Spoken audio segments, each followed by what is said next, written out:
L'inspecteur Méliton posa un genou à terre.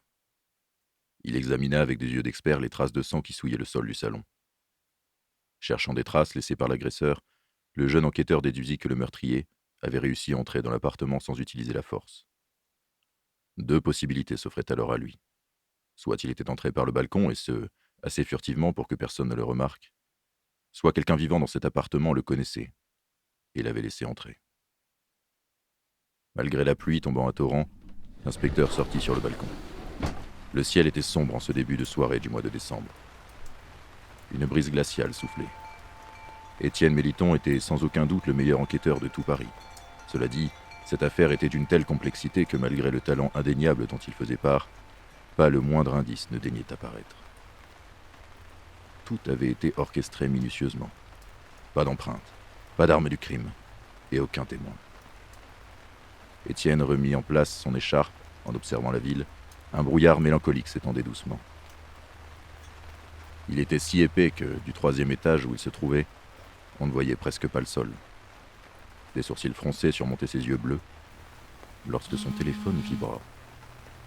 C'était le propriétaire de l'appartement. Après un bref échange, il apprit qu'il était en route et que d'ici 20 minutes, il serait sur les lieux. L'inspecteur jura. Chaque minute passée ici ne servait pour l'assassin qu'à gagner de plus de temps. Il sentit au fond de sa poche son paquet de cigarettes. Une vague d'hésitation le submergea. Était-ce raisonnable alors que l'heure du dîner approchait ? Il quitta alors le balcon pour se reconcentrer sur son enquête. Le corps de la victime présentait de sortes de lacérations de part et d'autre de la cage thoracique. Quel type d'arme pouvait bien faire ce genre de marque ? Il examina la cuisine, mais rien de bien suspect lui sauta aux yeux. Dans un tel carnage, ses idées n'étaient pas très claires. D'après l'orientation du corps, la victime venait sans aucun doute du balcon. Cela dit, comme la tête était manquante, l'attaque avait pu venir de n'importe quel côté, sans que la victime ne s'y attende. Une voix se fit alors entendre de l'autre côté du mur. Sans perdre une seconde, Étienne sortit de l'appartement et toqua à la porte de l'appartement voisin, regrettant le fait de ne pas y avoir songé avant. « Tiens, Étienne Méliton !» Fit la dame âgée qui ouvrit la porte. La mère d'Étienne étant une amie de cette vieille dame, cela rassura ce cher inspecteur de voir un visage familier lors de cette enquête émouvante. « Ta mère n'est pas là ?» Continua-t-elle. Étienne lui expliqua alors la raison de sa venue, et lorsqu'il montra le corps de la victime, espérant identifier enfin ce corps sans tête, le cri de la vieille dame fit sursauter à tel point que les frissons revinrent aussitôt. Elle indiqua alors que si quelqu'un était monté par l'escalier, elle l'aurait entendu tant celui-ci était vieux et grinçant. Mais qu'aucun bruit suspect ne s'était fait entendre après cet après-midi. Bien, l'enquête avançait. Il savait maintenant que l'assassin était rentré par le balcon. Après de brefs remerciements, Étienne rentra à nouveau dans l'appartement. Les seuls bruits ambiants, désormais, émanaient de la télévision. Un dessin animé puéril qui occupa l'esprit de l'inspecteur quelques minutes. Il s'apprêtait à annoncer sa trouvaille à ses supérieurs lorsqu'une idée lui traversa l'esprit. Était-il possible que l'assassin se trouvait déjà à l'intérieur ? Décidément, l'enquête piétinait. Malgré ses réticences, l'enquêteur observa plus attentivement le corps meurtri.